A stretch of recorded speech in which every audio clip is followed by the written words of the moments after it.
It was the 15th year of Pharaoh Khufu's reign, and the Great Pyramid was rising steadily on the horizon, a mountain of stone that seemed to touch the heavens. But as the structure grew taller, so did the challenges. The quarries in Tura, across the Nile, held the finest white limestone, but transporting those massive blocks to the construction site was a task that tested the limits of human ingenuity. I was a young scribe then, tasked with recording the progress of the pyramid.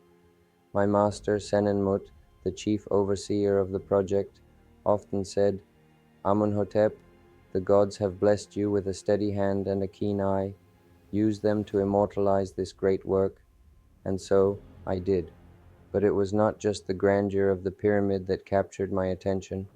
It was the people who built it.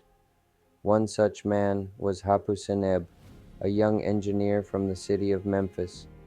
Hapuseneb was unlike anyone I had ever met. He had a mind that saw solutions where others saw only obstacles. When the traditional methods of dragging stones on sledges proved too slow and laborious, Hapuseneb proposed a daring plan: to use the Nile itself as a highway for the stones. "The river is the lifeblood of Egypt," he said to Senenmut one evening, as we sat in the shadow of the pyramid. "Why not let it carry the weight of the stones?" Senenmut was skeptical. "The Nile is unpredictable. A single storm could sink your rafts and drown your men." But Hapuseneb was undeterred. "With respect, my lord, the gods have given us the river for a reason. If we honor them with our ingenuity, they will guide us." Pharaoh Khufu, ever eager to see his monument rise faster, approved the plan. And so Hapuseneb's great experiment began. The first step was to build the rafts. Hapuseneb gathered the finest carpenters from across the kingdom, men who had built ships for trade and war. They worked tirelessly, crafting rafts large enough to carry the massive stones. Each raft was reinforced with ropes made from papyrus and coated with bitumen to make it watertight. I remember the day the first raft was launched. The sun hung low in the sky, casting a golden glow over the river. Hundreds of workers gathered on the banks, their faces a mix of hope and doubt. Hapuseneb stood at the edge of the raft, his eyes fixed on the horizon. "Today we make history," he said, his voice steady. "The gods are watching." The raft was loaded with a single limestone block, weighing nearly 15 tons. As the workers pushed it into the water, a hush fell over the crowd. The raft wobbled slightly but held firm. Cheers erupted as it began to float downstream, guided by a team of skilled boatmen. But the journey was not without peril. The Nile's currents were strong, and the rafts had to navigate around sandbanks and hidden rocks.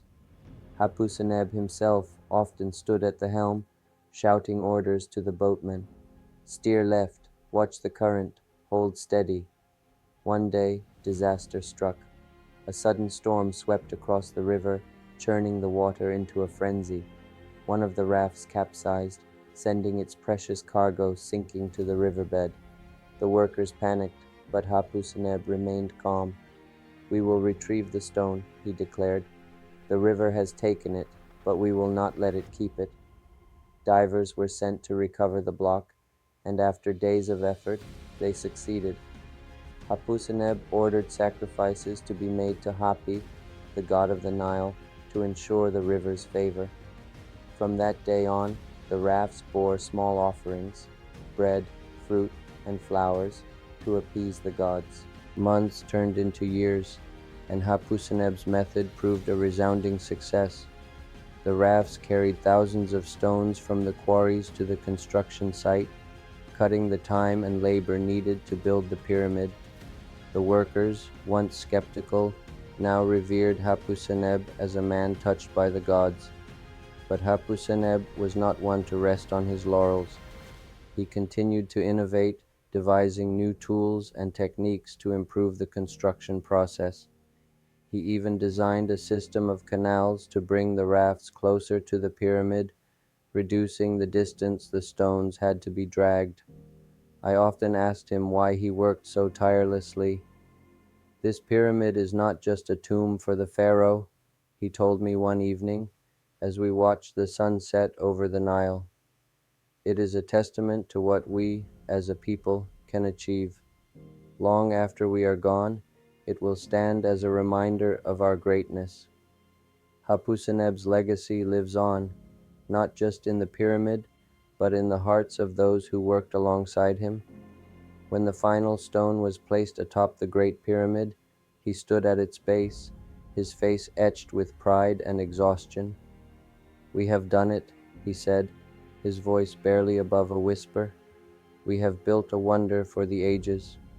And so, the Great Pyramid of Giza rose, a monument not just to the pharaoh but to the ingenuity and determination of the people who built it.